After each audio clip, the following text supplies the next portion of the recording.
use this mic.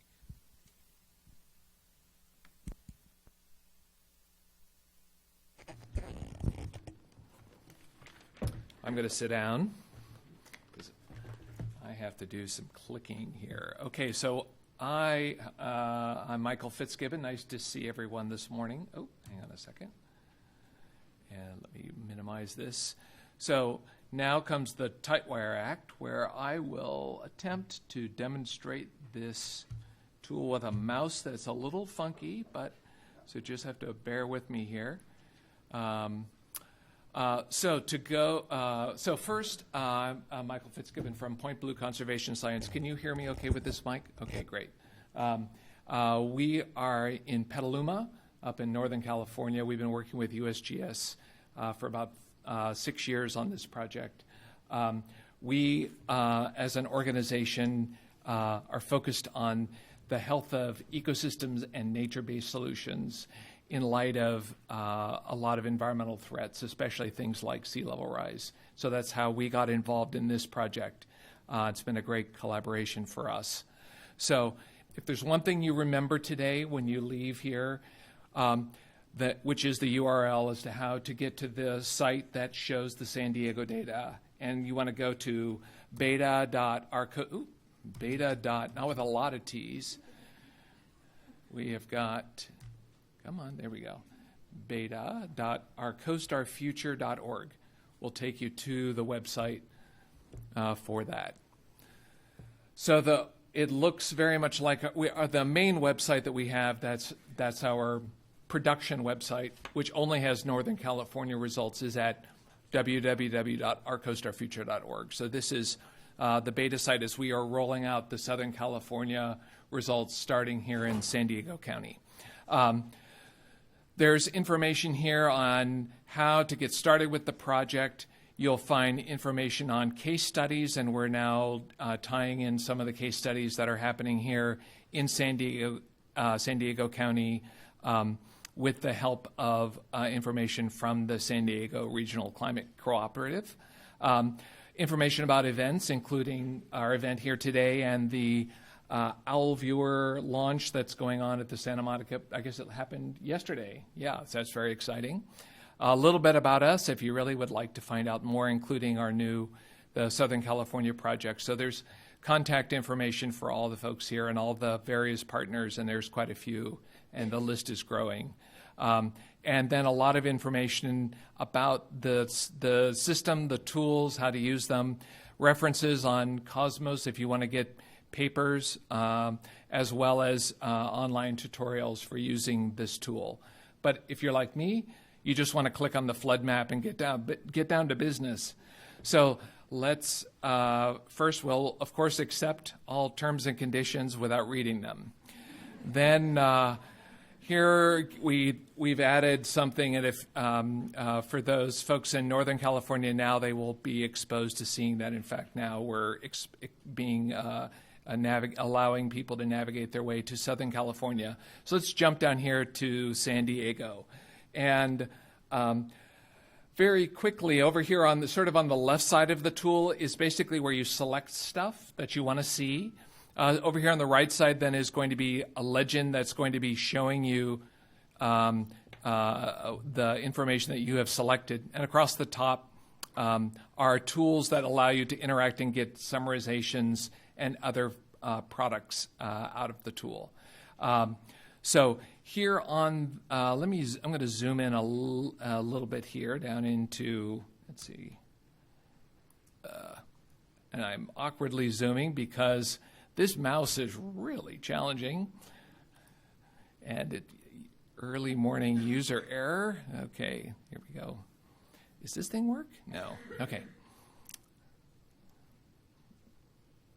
There's nothing more exciting than watching someone fumbling with technology. Okay, so let's just sit here for a second. So we've organized this myriad of data into 5 topics. Again, we're trying to make this stuff accessible and easy for people to interact with. Obviously, there's a lot of science that's going on behind this. Our challenge in putting this tool together was how do we make a view of this data understandable to at least a person who's familiar with these areas, but perhaps not as steeped in all of the science behind how these models were generated. So we've organized this into five topics, as we've called them. One, which is flooding, which shows the inundation of the scenario that you've chosen.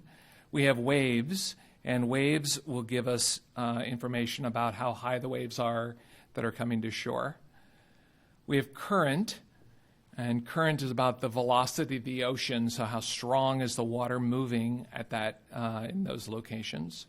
Duration, which, boy, this mouse is, I'm sorry, I feel like a broken record. Okay, there we go. Does that work? No, it doesn't. No, it's not working. Duration gives information on how long is the water sitting when it's flooding. And then finally, if I can, I feel like I'm like somebody is like back there like pulling tricks on me. Okay, the last one is flood potential, which is a very interesting one, and I'll come back to an example of this, which is giving you an information not just about flooding, is about here's what the models, the average result, the mean of the probability models that are being run. This gives you a sense of what are the error bars, what's the minimum and maximum potential. And when you're planning, knowing what is the full range of possibilities is really important. So let's zoom into a location. And I poked around and I thought, okay, let me find a spot that will help to illustrate some of the stuff that we would like to take a look at. All right, so let me go back to flooding, and I'm going to go to a place I admit I have never been to. Probably I'm sure some of you have, which my keyboard needs to catch up with me. Come on. Come on. Come on. No. Oh, there we go. Okay.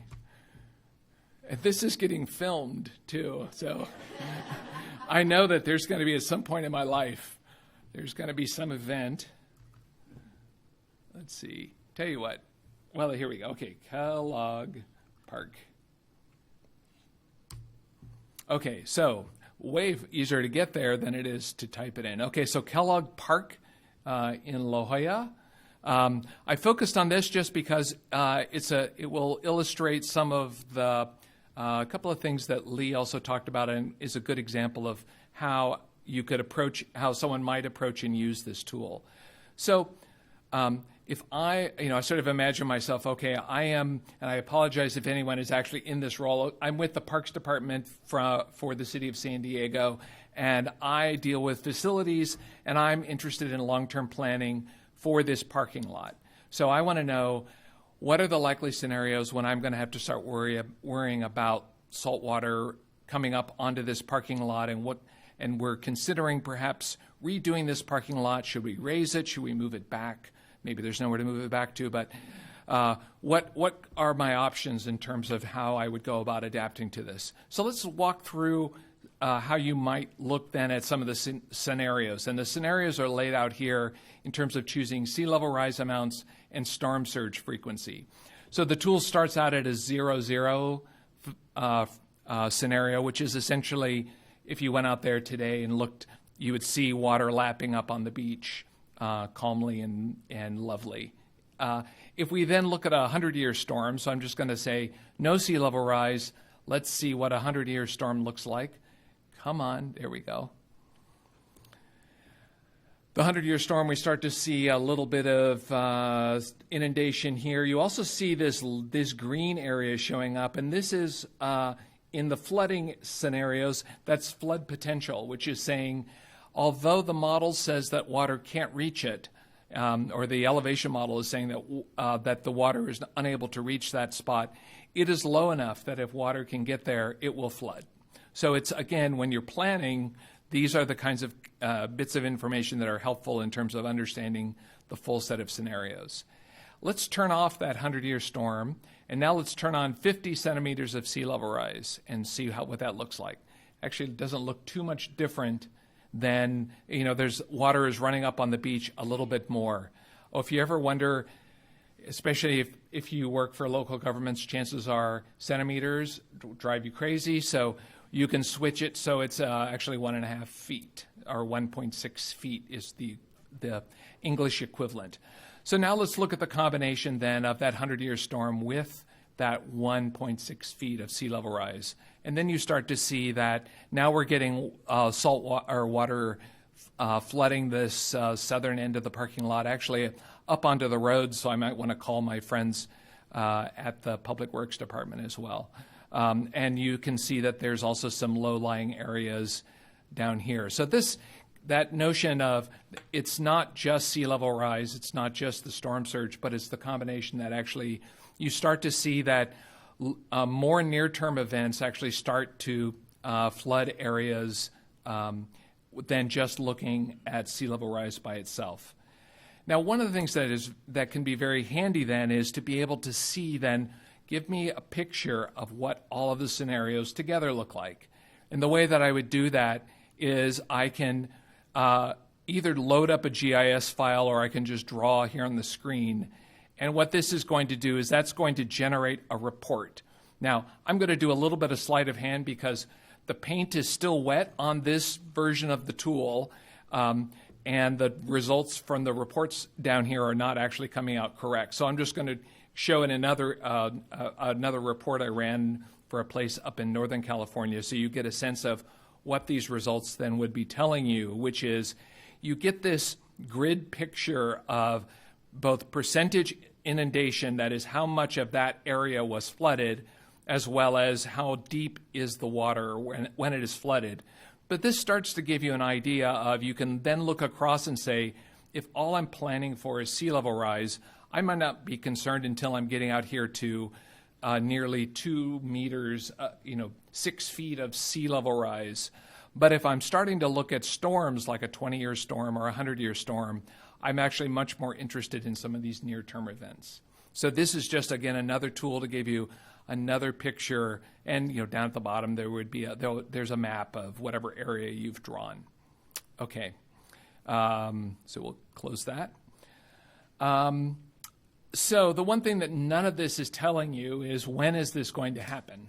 So there's no time in this tool. There's no time in these models. So when does 50 centimeters or 1.6 feet of sea level rise, when does that occur? And we put a tool together that basically said, let's see what the best guidance is available. And we did this, currently the state is focusing on the NRC report as the current level of guidance. But before that, there was other guidance, initially starting with the Vermeer and Ramsdorff studies that were done. But this tool then gives you that perspective of time to say, well, if I'm planning for a 2050 scenario horizon or a 2080 horizon, what is the NRC report telling me as to what is the range of scenarios that I should be considering? You can also do it the other way around, which is to say, if I know that my parking lot is really susceptible at 50 centimeters, when is that likely to happen? And I can see that, per the NRC report, that it could happen as early as 2060.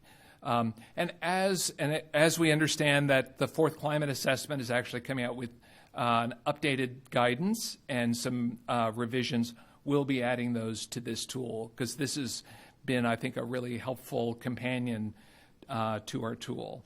One of the things that also many of you are probably would use this tool for communication, because that's we see this as a way that if you are a real modeler or a GIS person, you're probably going to go to the original data sets, download them, do your own work in your own systems.